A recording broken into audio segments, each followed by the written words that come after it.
ഏറ്റവും മികച്ച വസ്ത്രങ്ങൾ ഏറ്റവും കുറഞ്ഞ വിലയ്ക്ക് നൽകി വടക്കാഞ്ചേരിയുടെ ഫാഷൻ സങ്കല്പങ്ങൾക്ക് പുതുമ നൽകിയ പുതുമ family collections, main road, Vadakkanchery. Phone 9744335592.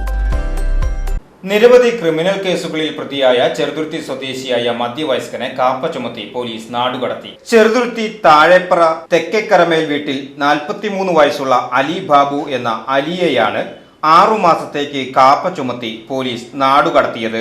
Vadakkanchery police സ്റ്റേഷനിലെ വനിതാ പോലീസിനെ ആക്രമിക്കുകയും ജഡ്ജിയെ അസഭ്യം പറയുകയും ചെയ്ത കേസുകളിൽ ഉൾപ്പെടെ നിരവധി ക്രിമിനൽ കേസുകളിൽ ഉൾപ്പെട്ട് ജയിലിൽ കഴിയുകയായിരുന്ന പ്രതി കഴിഞ്ഞ ദിവസമാണ് പുറത്തിറങ്ങിയത്. 6 മാസത്തേക്ക് ചെറുതുരുത്തി പോലീസ് സ്റ്റേഷൻ പരിധിയിൽ പ്രവേശിക്കരുത് എന്ന് ഉത്തരവിലുണ്ട്. ചെറുതുരുത്തി പോലീസ് സ്റ്റേഷനിൽ പ്രതിയെ വിളിച്ചു വരുത്തി ഓർഡർ കൈമാറുകയായിരുന്നു. 6 മാസത്തേക്ക് സ്റ്റേഷൻ പരിധിക്കുള്ളിൽ പ്രവേശിക്കില്ലെന്ന് പ്രതിയിൽ നിന്നും എഴുതി വാങ്ങുകയും ചെയ്തു. VCV news, Cheruthuruthy.